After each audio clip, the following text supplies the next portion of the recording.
Invité.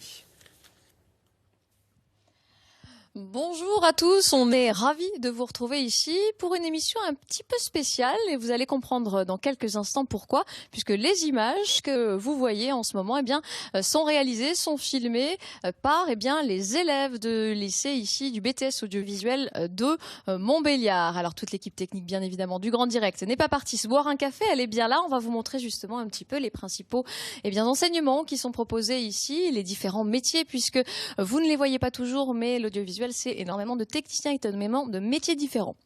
Pour en parler, Philippe Guéret, chef des travaux, ici au lycée, bonjour. Bonjour. Et Caroline Delville, vous êtes ici enseignante de tout ce qui est, on va dire, la culture artistique et audiovisuelle. Un mot tout d'abord avec vous, Philippe.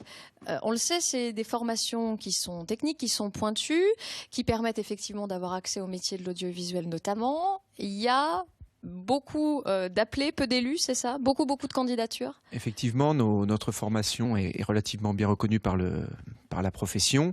Néanmoins, beaucoup d'élèves sont intéressés par cette poursuite d'études dans le monde de l'audiovisuel. Néanmoins, la quantité de candidatures que nous recevons nous oblige à faire des sélections. C'est plusieurs centaines en gros pour une dizaine à chaque fois, une douzaine d'élèves. Exactement. Ça nous oblige à avoir des critères de sélection très rigoureux. Alors et d'aller justement, c'est quoi vos critères? Au-delà des critères de sélection classiques que nous avons sur les niveaux scolaires. On essaye aussi d'avoir des informations sur la vie de l'élève, son investissement dans des... La motivation, il faut qu'il se Voilà, la motivation. Des actions, on va dire, sur le volontariat ou des actions qui sont annexes au métier auquel ils se prédestinent. Voilà. Un mot peut-être aussi à Caroline. On forme ici évidemment des techniciens dans le son, dans les métiers du son, dans les métiers de l'image, dans toute l'exploitation, dans le montage. Il y a énormément de métiers qui sont couverts ici, qui sont formés. On forme des techniciens, mais on forme aussi leur culture. C'est important, ça, vous êtes justement professeur de culture artistique? Oui, bien sûr. Il y a effectivement quasiment un tiers des enseignements qui sont consacrés justement à la culture, à l'anglais, à la culture donc audiovisuelle et artistique, puisqu'on attend qu'ils connaissent bien d'abord l'histoire des médias et puis qu'ils sachent aussi analyser les images, décrypter les images sur lesquelles ils travailleront ou qu'ils tourneront plus tard. Et puis on essaie aussi de leur fournir quelques jalons historiques évidemment sur les grandes étapes de l'art, la peinture, la littérature et le cinéma évidemment. Et puis enfin on essaie de leur faire comprendre que les choix artistiques dépendent de choix techniques et inversement.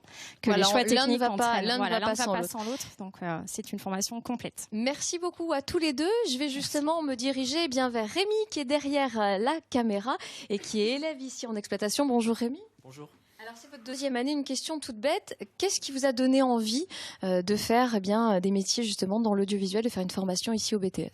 Eh bien, j'ai commencé grâce à une personne qui m'a, on va dire, montré le chemin de l'audiovisuel et après j'ai fait diverses expériences comme des concerts, des spectacles dans l'audiovisuel. Qu'est-ce qui vous plaît dans le fait justement d'être derrière, d'être dans les coulisses? C'est toute l'installation, on sent servir à quelque chose pour les autres, pour les artistes et on a aussi un contact avec les artistes parfois privilégiés. C'est une formation que vous appréciez? Est-ce que vous faites beaucoup de techniques, beaucoup de pratiques? Là on vous voit à l'œuvre. Dans le BTS, on a à peu près autant de techniques que de théorie, ce qui est pas trop mal, parce que les cours, à force, ça devient un peu embêtant. Mais après, c'est indispensable. Oui. Merci beaucoup, merci bien Rémi. On voit effectivement, donc là on était sur le plateau. Je vais vous proposer d'aller, qui dit plateau dit régie. On va aller aussi voir comment ça se passe du côté de la régie. Je vous le disais, le BTS audiovisuel, c'est une formation avant tout pratique parce qu'il faut tout simplement que les jeunes puissent ensuite décrocher dès qu'ils ont leur diplôme, puissent travailler. Bonjour à mes deux nouveaux invités, Romain Meyer, Audrey Bénat. Bonjour. Romain, une question. Vous êtes ici professeur dans la section exploitation. Je le disais, le BTS est vraiment très pratique parce que quand on a son BTS, après, il faut aller travailler, il faut être efficace. Ah, tout à fait, on n'a plus le droit à l'erreur. L'erreur, comme je le disais tout à l'heure, c'est maintenant qu'il faut qu'ils le fassent, pendant la session de BTS. Il faut qu'ils fassent le maximum d'erreurs et après, ils sont au travail. Et ils doivent là, s'ils ont raté le début de l'émission, c'est pas bien grave, c'est ça? Là, aujourd'hui, c'était particulier parce qu'ils ont participé. Donc, c'était un très bon exercice, c'était très intéressant. Une fois qu'on a son BTS, donc on peut effectivement travailler, mais on peut aussi continuer. Il y a des passerelles encore possibles vers d'autres formations? Oui, il y a des formations Bac plus 5, Bac plus 4, Bac plus 5 qui existent derrière le BTS. Donc, on a par exemple l'ISB à Brest qui permet de faire des ingénieurs du son, d'aller beaucoup plus loin. Après, il faut un beau bagage théorique. pour ça. Il y a aussi le côté cinéma, puisque Oui. les jeunes aussi sont passionnés par le petit, mais aussi par le grand écran. Mm. Le cinéma, c'est possible aussi, les grandes écoles, la Fémis, le Lumière. Les passerelles sont plus difficiles vers le monde du cinéma. Il y a effectivement les grandes écoles Fémis ou Lumière qui peuvent être accessibles avec le BTS, mais voilà, des concours d'entrée très difficiles. Et puis c'est un monde très très différent le cinéma. C'est une carte de visite indispensable aujourd'hui, le BTS, quand on veut travailler dans le milieu de la technique, dans l'audiovisuel.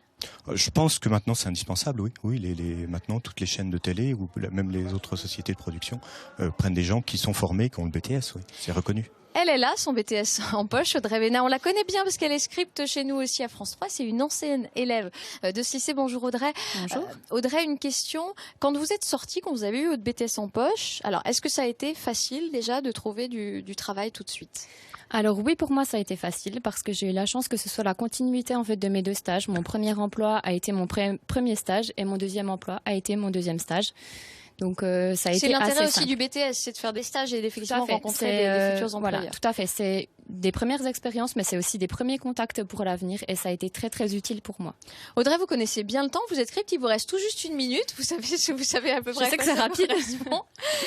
Quels sont les conseils justement qu'on peut donner à des jeunes qui sortent de BTS? Est-ce que c'est bien de continuer de faire des formations? Est-ce qu'il faut tout de suite travailler? Quel est votre petit conseil que vous Alors donneriez? déjà pendant le BTS, comme je viens de le dire, vraiment ne pas négliger les stages. C'est là où on va faire les premiers contacts, les premières expériences et à la sortie, moi j'ai fait le choix de travailler tout de suite pour vraiment être dans le bain et acquérir une grande expérience rapidement. Donc voilà. Voilà, et il vous reste 20 secondes pour nous dire un petit mot sur le BTS, sur le travail d'équipe peut-être. Ça a été une très bonne expérience, 2 bonnes années où on a appris énormément de choses, où on a commencé à avoir le matériel. Et puis après, rien de plus formateur que la vraie vie. Voilà. Allez, 10 secondes, et ça, vous savez aussi à quoi ça correspond, 10, 9, 8. On rend à l'antenne et on vous dit qu'il y existe 27 établissements comme celui-ci en France aujourd'hui, si ça vous intéresse. Merci.